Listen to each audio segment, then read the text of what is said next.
right. Untamed is back. It's been a journey, right?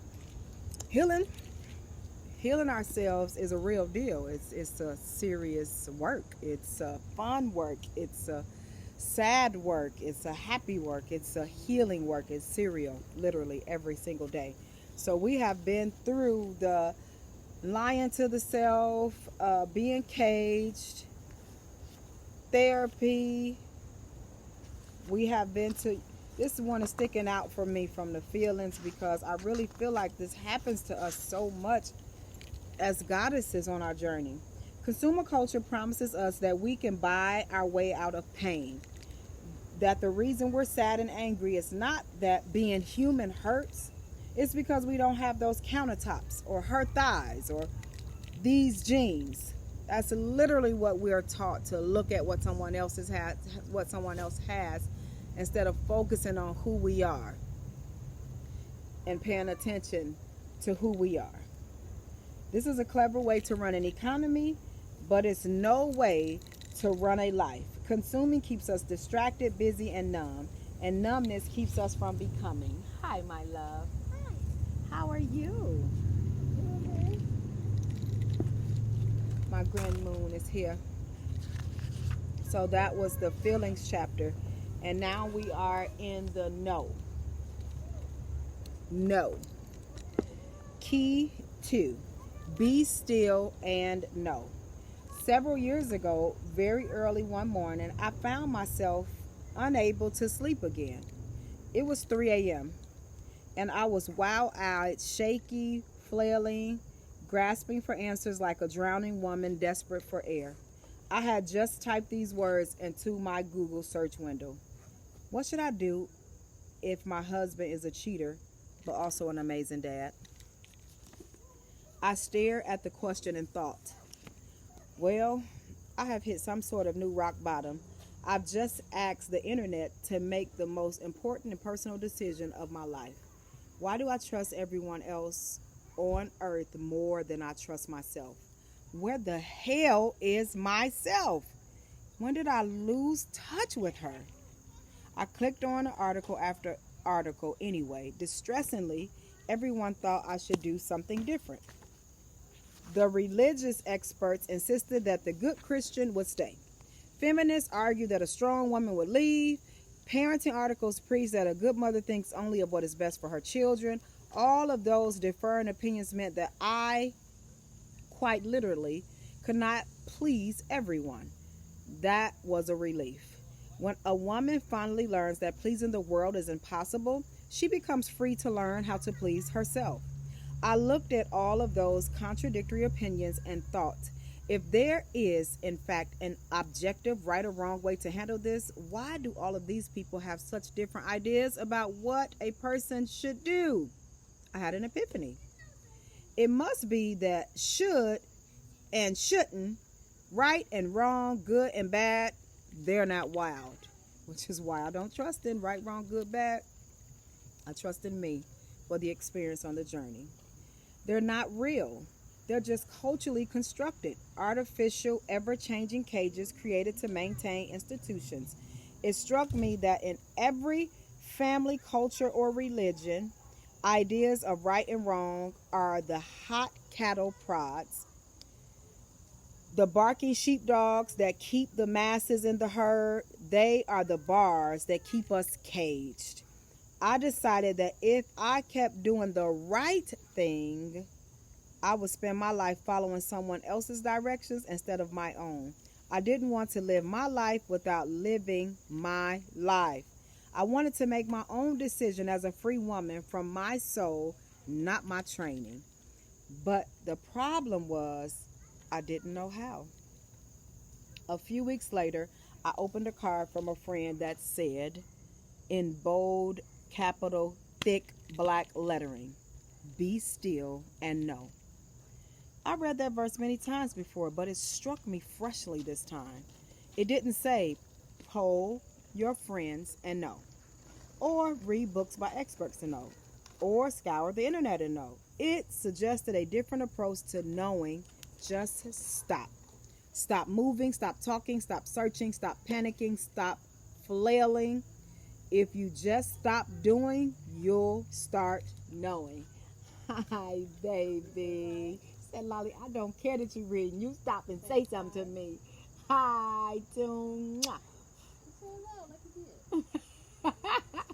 I love you. Thank you for the moment of love. Hi, Dewan. This seemed like magical nonsense, but desperate women take desperate measures. I decided to experiment. After the kids left for school, I shut myself in my closet, sat down on a towel, closed my eyes, and did nothing but breathe. At first, each 10-minute session felt 10 hours long. I checked my phone every few moments, planned my grocery list, mentally redecorated my living room. The only thing I seemed to know on that floor was that I was hungry and itchy and suddenly desperate to fold laundry and reorganize my pantry. I was an input junkie thrown into detox. I was tempted to quit every second, but I was stern with myself. 10 minutes a day is not too long to spend finding yourself, Gwendolyn. For God's sake, you spend 80 minutes a day finding your keys. After a few weeks, like a gymnast who is able to stretch deeper after each training, I began to feel myself dropping lower during each closet session. Eventually, I sank deep enough to find a new level inside of me that I'd never known existed. This place is underneath, low, deep, quiet, still. There are no voices there, not even my own. All I can hear down there is my breath. It was as though I'd been drowning, and in my panic, I had been gasping for air, calling for rescue, and flailing on the surface. But what I really needed to do to save myself was let myself sink. It struck me that this is why we say to people, calm down, because beneath the noise of pounding, swirling surf is a place where all is quiet and clear. Since the chaos stills in this deep, I could sense something there I was not able to sense on the surface. It was like that silent chamber in Denmark, one of the quietest places in the world where people can actually hear and feel their own blood circulating. There in the deep, I could sense something circulating inside of me. It was a knowing. I can know things down at this level that I can't on a chaotic surface. Down here, when I pose a question about my life, in words or abstract images, I sense a nudge. The nudge guides me toward the next precise thing, and then when I silently acknowledge the nudge, it fills me. The knowing feels like warm liquid gold filling my veins and solidifying just enough to make me feel steady and certain. What I learned, even though I am afraid to say it, is that God lives in this deepness inside of me. When I recognize God's presence and guidance, God celebrates by flooding me with warm liquid gold. We're tapping into that goddess energy. We are God, we are goddess, and we are tapping into who we are, is what I know to be true. Glennon is tapping into the God that she is connected to. Every day, I returned to the closet, sat down on the floor, littered with t-shirts and jeans, and practiced sinking. The knowing would meet me in the deep and nudge me toward the next right thing, one thing at a time. It's very important to spend some moments with self and listen, because we have all the answers we need. Every solution to any problem, we're problem solvers. We are the solution. Listening, breathing, breath heals us. We need breath to come into this world. We need breath to live in this world. And we need breath to leave this world. So we need breath all day, every day. We need breath all day, always. Breath is healing for us. Every day I returned to the closet, sat down on the floor, littered with t-shirts and jeans, and I practiced sinking. The knowing would meet me in the deep and nudge me toward the next right thing, one thing at a time. That was how I began to know what to do next. That was how I began to walk through my life more clearly, solid, and steady. A year later, I found myself in the middle of a work meeting, sitting at a long conference table. We were discussing an important decision that had to be made, and the team was looking to me for leadership. I felt uncertain. I was about to fall back into my old way of knowing, looking outward for acceptance, permission, conscious, consensus. But when I glanced over and caught sight of the door to the supply closet, I remembered my new way of knowing. I wondered if the team would mind if I excused myself. Hi, B. Hi there. Thank you for the reminder to be busy. Absolutely. I am moving forward in me. I appreciate you. Shine your shine, Bumblebee. I wondered if the team would mind if I excused myself to spend a few minutes in that closet. Instead, I took a deep breath and with eyes wide open, I turned inward and tried to sink right there at the table. It worked. When you have that first experience of breathing on your own without having to get to that quiet place because you've practiced and you've taught yourself and you now recognize your breath everywhere you are. It takes practice in the beginning because our breath becomes distant and like we come to that gasping place like I cannot fucking take it anymore. I am about to blow. Listen, it's just too much. When we haven't taken those moments for ourselves, we can feel that. But when we have taken that moment in the middle of a business meeting, in the middle of traffic, listen, in the middle of church, if you go to church, in the middle of chaos, in the middle of the hospital, in the middle of wherever you are, you can center you. You can get yourself to that spot. We're able to do that because we're our goddess. We're divineness. We are who we are. And we know what to do because we know who to be. That's how we know what to do. If we will be more, we can do less. Because if we be more, we just flow into who we are. Because we're being. We're humans being, not humans doing. It's time to be who we are. Be. I calmly and assuredly told the others the thing I wanted us to do. The panic in the room settled. Everyone breathed and seemed instantly relaxed and steady. We moved on. God came out of the closet, and now I can take God anywhere. I take God everywhere because I am my God and my goddess. I go wherever I go. God is me. I am a gem. I now take orders only from my own knowing. Whether I'm presented with a work, personal, family decision, monumental, or tiny decision, whenever uncertainties rise, I sink. I sink beneath the swirling surf of words, fear, expectations, conditioning, and advice. Did you hear that? Sink beneath the swirling surface of words, fear, expectations, conditioning, the things we've been taught, the programming. Turn the programs off and in tune. Just turn the music up inside. And advice, which is why I don't offer advice. I do not. Somebody, Queen Ebony, Queen, Goddess, Hi Hemptis, I need some advice. Well, you have your advice, so listen to you because you have your advice.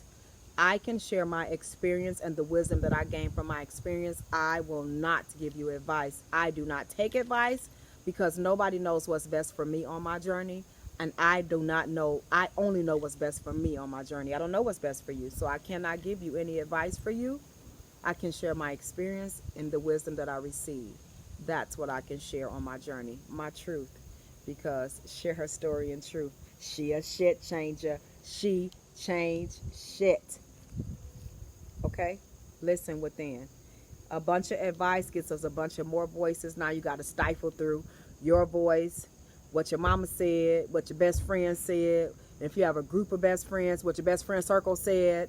You know, you got to go through what your children think, what the neighbor think, what the pastor said, what your mentor said if you have a mentor and not a pastor, what the therapist said if you have a therapist. Listen to all of those voices that are now just weighing here.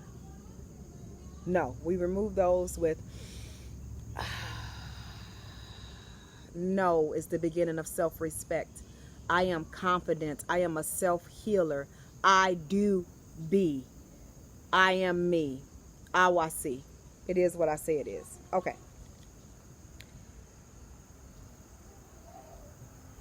I think 100 times a day.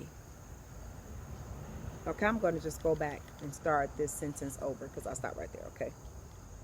I now take orders only from my own knowing, whether I'm presented with a work, personal, or family decision, a monumental or tiny decision. Whenever uncertainties arise, I sink. I'm serious about this because this is who I used to be. If I didn't call 5 people first, I could not get the answer. And now I listen to my knowing only. I sink beneath the swirling surf of words, fear, expectations, conditioning, and advice, and feel for the knowing. We a whole vibe. Listen to the vibe of self. I think 100 times a day. I have to, because the knowing never reveals a 5-year plan. It feels to me like a loving, playful guide. Like the reason it will only reveal the next right thing is that it wants me to come back again and again. Yourself wants you to sit with yourself. Yourself wants to be heard. And the first place that we need to be heard is by us. If you are a person that is constantly saying, nobody hears me, I wish just people, somebody listen to me. If you are in your house telling your spouse or your spouses, telling your little people or other big people on your journey, if y'all just listen to me, I wish y'all would listen to me. You got to listen to you. You is talking to you. You are calling you. You are the listener of yourself. And then when we start to listen to ourselves, it sends that vibe out into the entire cosmos, into the atmosphere, to the realms, to everywhere around you. It sends that vibe out, and then you can hear you, so now everybody else can. How we treat us is how we will be treated. I'm telling you. Number 1, first place of love. It wants me to come back again and again because it wants to do life together. Yourself want to travel with you on this journey that we call life. After many years, I'm developing a relationship with this knowing. We are learning to trust each other. It does boost the trust of self. When I talk like this, my wife raises her eyebrow and asks, "Aren't you just talking to yourself down there?" Maybe. If what I found in the deep is just myself, if what I've learned is not how to commune with God, but how to commune with myself, if who I have learned to trust is not God, but myself, and if for the rest of my life, no matter how lost I get, I know exactly how to find myself again, well then, that is certainly enough of a miracle for me. Why do we worry about what to call the knowing instead of sharing with each other how to call the knowing? I know many people who have found this level inside them and live solely by it. Some call the knowing God or wisdom or intuition or source or deepest self. I have a friend with some serious God issues, and she calls it Sebastian. A God by any other name is an equal miracle and relief. It doesn't matter what we call our knowing. What matters if we want to live our singular shooting star of a life is that we call it. Can we call self? That's what I say, Gwendolyn. Listen, we can go through the back and forth and the up and down, but can we get us to a peaceful place? Can we get us to a breathing place? I have learned that if I want to rise, I have to first sink. I have to sink first. I have to search for and depend upon the voice of inner wisdom instead of voices of outer approval. I have to sink first. I have to search for and depend upon the voice of inner wisdom instead of voices of outer approval. This saves me from living someone else's life. It also saves me a hell of a lot of time and energy. Oh me, oh my, oh moon does it. I just do the next thing the knowing guides me toward, one thing at a time. I don't ask permission first, which is just such a grown-up way to live. I know it feels so good without asking permission, without having to say, I'm not doing that because, is it okay if I wear? Woo! Freedom is real, and it's us. We are freedom. I don't ask permission first, which is just such a grown-up way to live.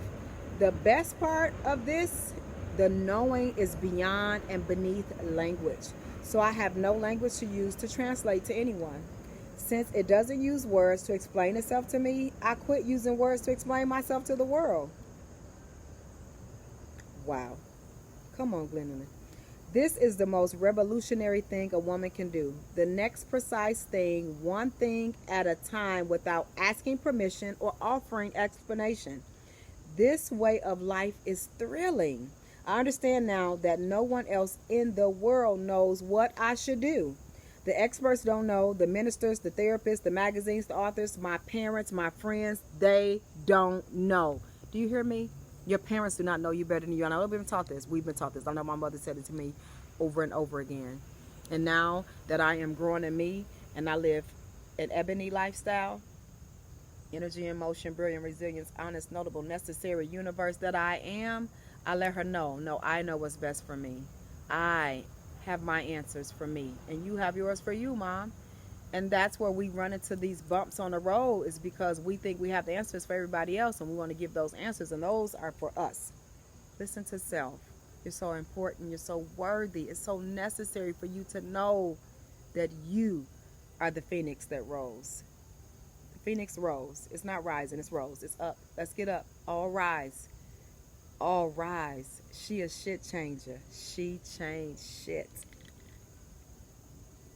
I understand now that no one else in this world knows what I should do. The experts don't know. The ministers, the therapists, the magazines, the authors, my parents, my friends, they don't know. Not even folks who love me the most. Because no one has ever lived or will ever live this life I am attempting to live, with my gifts and challenges and past and people. Every life is an unprecedented experiment. This life is mine alone. So I have stopped asking people for directions to the places they've never been. There is no map. Where are all the pioneers? I've got this second key tattooed on my wrist. Be still. It is my daily reminder that if I am willing to sit in the stillness with myself, I always know what to do. That the answers are never out there. The answers are right here. The answers are right here inside of us. They are as close as my breath and as steady as my heartbeat. All I have to do is stop flailing, sink below the surface, and feel for the nudge and for the gold. Then I have to trust it, no matter how illogical. Did you hear that? Doesn't matter how scary it is. The next thing that we are hearing within, hear each adjustment, respect truth. We are the truth that is to be respected. Adjustment is you. I'm adjustment. An adjustment is change. Choose how amazing, notable greatness evolves. Because the more consistently, bravely, and precisely I follow the inner knowing, the more precise and beautiful my outer life becomes. The more I live by my own knowing, the more my life becomes my own, and the less afraid I become. I trust that the knowing will go with me wherever I go, nudging me toward the next thing, one thing at a time, guiding me all the way home. How to know. Moment of uncertainties arises. Breathe, turn inward, sink. Feel around for the knowing. Do the next thing it nudges you toward. Let it stand. Don't explain. Repeat forever. For the rest of your life, continue to shorten the gap between the knowing and the doing. Let's breathe, because we are humans being. So we can come from that place of always doing and be, because when we be, the doing is. Let's breathe. Our sound is ah. Ah. I listen to me. I respect me. I trust me. One more deep breath. Ah. I am worthy to be heard. I hear me. I listen to me. I trust me. I am a divine, brave majesty. Much love, majestic miracle. Shine your shine. She a shit changer. She changed shit. Gotta live it. Much love.